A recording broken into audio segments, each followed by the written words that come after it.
సస్పెన్షన్లో పెట్టండి. మెంబర్ ఆయన తీసేసాము పోస్టులో ఉంది. సీఎం లాంటి వాడే అరెస్ట్ అయితే తిరిగి వచ్చేంతవరకు అదే పోస్టులో ఉన్నాడు ఢిల్లీ సీఎం. రెడ్డి భరద్వాజ కూడా సీనియర్ నిర్మాతగా ఉన్నాడు కదా, దామోదర్ ప్రసాద్, అడ్వకేట్ కావ్య, ఝాన్సీ, ప్రగతి. సార్ ఉన్నప్పుడు వాళ్ళు ఎందుకు ప్రెస్ మీట్ పెట్టారు సార్? అవసరం ఏంటి? ఆ ప్రెస్ మీట్ వల్ల ఎవరికేం చెప్దాం అనుకున్నారు? మేము చాలా నిజాయితీగా డిస్కస్ చేస్తున్నాం, ఎంక్వైరీ చేస్తున్నాం అని ఎవరికి చెప్పాలండి? పోలీస్ డిపార్ట్మెంట్కి చెప్పాలి, లేకపోతే ఆ 2 ఫ్యామిలీలకి చెప్పాలి, లేకపోతే ఆ కన్సర్ట్ అసోసియేషన్కి చెప్పాలి. ప్రపంచానికి అవసరం లేదు కదా, దాంట్లో డిబేట్లు చేయాల్సిన అవసరం లేదు కదా. కానీ వాళ్ళు చేసిన డిబేట్ వల్ల ఏదైనా బెనిఫిట్ ఉందా? వీళ్ళే మీటింగ్ పెట్టారట, వీళ్ళ మాట అనకుండా ఆ అమ్మాయి అంటే మీరేదో ఆ అమ్మాయికి న్యాయం చేయలేకపోతేనే కదా ఆ అమ్మాయి పోలీస్ స్టేషన్కి వెళ్ళింది. పోలీస్ స్టేషన్కి వెళ్ళడము, మహిళా కమిషన్ కూడా వెళ్ళడం జరిగాయి. అంటే మీరు న్యాయం చేయలేకపోయారనే కదా వెళ్ళింది, అంతే కదా అనుకోవాలి. ఇమీడియట్గా క్లోజ్ చేయాలి మీరు ఫైలు. నువ్వు పోలీస్ స్టేషన్కి వెళ్ళావు కాబట్టి ప్రెస్ మీట్లో ఏం చెప్పి ఉండాలి? ఆవిడ పోలీస్ స్టేషన్కి వెళ్ళింది కాబట్టి మేము ఫైల్ క్లోజ్ చేసామని చెప్పాలి.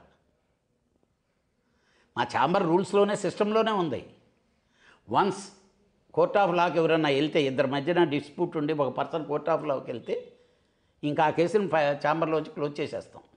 వాళ్ళే ఒక మెసేజ్ పాస్ చేసుకున్నారు, ఈ వ్యవహారం గురించి ఎవ్వరు మాట్లాడకూడదు, ఎక్కడ కూడా విషయాలను మీడియా ముందు ప్రస్తావించకూడదు. వాళ్ళే కదా ప్రస్తావించారు కూర్చొని. కాదు సార్, ప్రస్తావించకూడదు అన్నారు, బాగానే ఉంది. వాళ్ళే కదా ప్రస్తావించారు. ఆ ప్రస్తావించారు కాబట్టి నేను ప్రశ్నించానండి, లేకపోతే నేను అంతకుముందు అసలు ఆ ప్రెస్ మీట్ వచ్చిన తర్వాత చూసి బాధేసి. ఈ వ్యవహారాలన్నిటికీ పులి స్టాప్ పట్టాలంటే కనుక, అలాగే సినీ పరిశ్రమ మళ్ళీ అంటే ఆల్రెడీ నడుస్తూ ఉంది, బెటర్ వేలో వెళ్ళాలంటే మీరేం చెప్పదలుచుకున్నారు? ఏం లేదు సార్, సెల్ఫ్ రెగ్యులేషన్స్ కావాలి.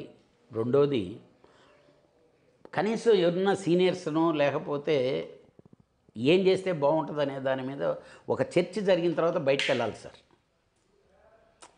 ఇమ్మీడియట్గా ఏదో అయిపోయి అడావుడిగా మన సార్ ఆ ప్రెస్ మీట్ పెట్టినందువల్ల ఉపయోగం ఏంటని నేను ఒక క్వశ్చన్ అడుగుతున్నా. ఏం చెప్దాం అంటున్నారు, ఎవరికి చెప్దాం అంటున్నారు, ఎవరికి చెప్పాల్సిన అవసరం ఉంది? అదొక్కటే నేను అడుగుతుండేది. That is wrong. వీటికి పరిష్కారం ఎవరు చూపాలంటారు ఫైనల్గా మీరు?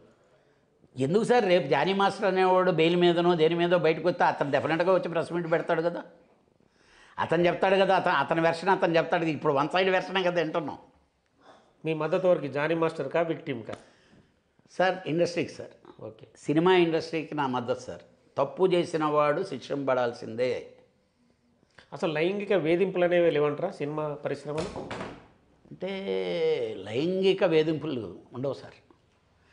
సార్ అవతల వాళ్ళు ఇష్టపడకుండా పైకి రేపులు చేసేసిన ఇన్సిడెంట్లు ఏమైనా ఉన్నాయా? వాళ్ళిద్దరూ ఇష్టపడ్డారనుకోండి, ఇండస్ట్రీ వాళ్ళకి మాకు సంబంధం ఏముందండి? సినిమా చేసే ప్రొడ్యూసర్కి సంబంధం ఏంటి? లేకపోతే డైరెక్ట్ చేసే డైరెక్టర్కి సంబంధం ఏంటి? యాక్ట్ చేసే హీరోకి సంబంధం ఏంటి? వాళ్ళిద్దరూ సినిమా ఇండస్ట్రీ వాళ్ళే అయ్యి ఉంటారు. ఫస్ట్ వాళ్ళిద్దరు అంగీకారం లేకుండా ఏదన్నా జరిగిందనుకో,